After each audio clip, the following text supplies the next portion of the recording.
புதுவைக்கு மாநில அந்தஸ்து கிடையாது என்று மத்திய அரசு கைவிட்ட நிலையில் மாநில அந்தஸ்து கையெழுத்தாக்க பின்னணியில் முதல்வர் ரங்கசாமி மக்களை ஏமாற்ற கூட்டணி ஆட்சியில் இருந்து கொண்டே மத்திய அரசுக்கு எதிராக போராட்டத்தை தூண்டுவதா என முதல்வர் ரங்கசாமிக்கு மக்கள் முன்னேற்றக் கழக சேர்மன் RL வெங்கட்ராமன் கேள்வி எழுப்பியுள்ளார்.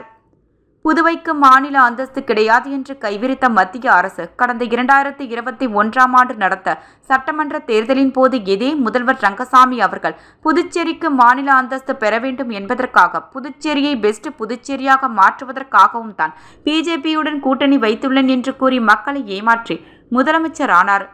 ஆனால் சாதாரண சட்டமன்ற நடைமுறை திட்டங்களை தவிர வேறெதையும் சாதிக்காத தெரியவில்லை. கடந்த 2 ஆண்டுகளுக்கு முன்பே மத்திய அரசு புதுவைக்கு மாநில அந்தஸ்து கிடையாது என்று வெளிப்படையாக அறிவித்துவிட்டது. மக்கள் முதல்வர் என்று கூறிக்கொள்ளும் முதல்வர் ரங்கசாமி அவர்கள் உடனடியாக டெல்லி சென்று மத்திய அரசுடன் பேச்சுவார்த்தை நடத்தி புதுவைக்கு மாநில அந்தஸ்து பெற்று தந்திருக்க வேண்டும். முடியவில்லை என்றால் உண்மையான மக்கள் முதல்வராக இருந்திருந்தால் மாநில அந்தஸ்து கொடுக்காத மத்திய அரசுடன் ஒட்டும் இல்லை உறவும் இல்லை என்று கூறி கூட்டணியை விட்டு வெளியேறி மக்களுடன் கூட்டணி வைத்து மக்கள் முதல்வர் என்பதை நிரூபித்து இருக்க வேண்டும். இந்த 4 ஆண்டுகளில் மக்கள் பிரச்சனைகளுக்காக ஒருமுறை கூட முதல்வர் டெல்லி செல்லவில்லை. அவர் அப்படி செய்யவில்லை. முதல்வர் அப்படி செய்ய மாட்டார். ஏனெனில் அவருக்கு மக்களை பற்றி கவலை இல்லை. முதல்வர் பதவிதான் முக்கியம். இதை மக்கள் புரிந்து கொண்டார்கள் என்பதை உணர்ந்து கொண்ட முதல்வர் அவர்கள் தனது சுயநலத்திற்காக மக்கள் பிரச்சனைகளுக்கு அடிக்கடி குரல் கொடுக்கவும், ஏன் இந்த அரசாங்கத்தையும் எதிர்த்து மக்களுக்காக குரல் கொடுத்து கொண்டிருக்கிற நண்பர் நேரு தலைமையிலான கிளப் போராளிகளை மத்திய அரசுக்கு எதிராக போராட வைப்பது, போராளிகளை பகடை காயாக பயன்படுத்துவது எந்த விதத்தில் நியாயம்? சாதாரண ஏழை எளிய மக்கள் பயன்படுத்தும் பெட்ரோல், டீசல், கேஸ் சிலிண்டர் விலையையும் கட்டுப்படுத்தாத அரசு தவறிவிட்டது.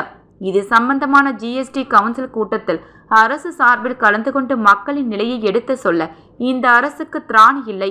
சுற்றுலா வளர்ச்சி என்ற பெயரில் ரெஸ்டோ பார், பள்ளி, தேவாலயங்கள் அருகில் மதுபான கடைகள், அகோர வளர்ச்சி, சட்ட ஒழுங்கு சீர்கெட்டு கொலை கொள்ளை அதிகரித்து கஞ்சா விற்பனை அமோகமாக நடப்பது இந்த ஆட்சியில்தான் என்பதை முதல்வர் ரங்கசாமி உணர வேண்டும். காமராஜர் ஆட்சி என்று கூறி மக்களை ஏமாற்றியது எல்லாம் மக்கள் புரிந்து கொண்டுதான் கடந்த பாராளுமன்ற தேர்தல் முடிவில் மக்கள் தெளிவாக இருந்தார்கள். இதே நிலை 2026ஆம் ஆண்டு தேர்தலிலும் தொடரும் என்பதை புரிந்து கொண்ட முதல்வர் ரங்கசாமி அவர்கள் மீண்டும் மக்களை ஏமாற்றும் மாநில அந்தஸ்து மாயாஜால விஷயத்தை கையில் எடுத்துள்ளார். ஆகவே முதல்வர் அவர்கள் யார் உழைப்பிலும் குளிர்காயாமல் உண்மையாக மக்கள் முதல்வராக டெல்லி சென்று மாநில அந்தஸ்து மற்றும் உள்ளாட்சி தேர்தல் நடத்துவதற்கான வழிமுறைகளையும் பெற்று வர வேண்டும். இல்லையில் கூட்டணி ஆட்சியிலிருந்து வெளியேறி மக்கள் முதல்வர் என்பதை நிரூபிக்க முன்வர வேண்டுமென்று கேட்டுக்கொள்கிறார்.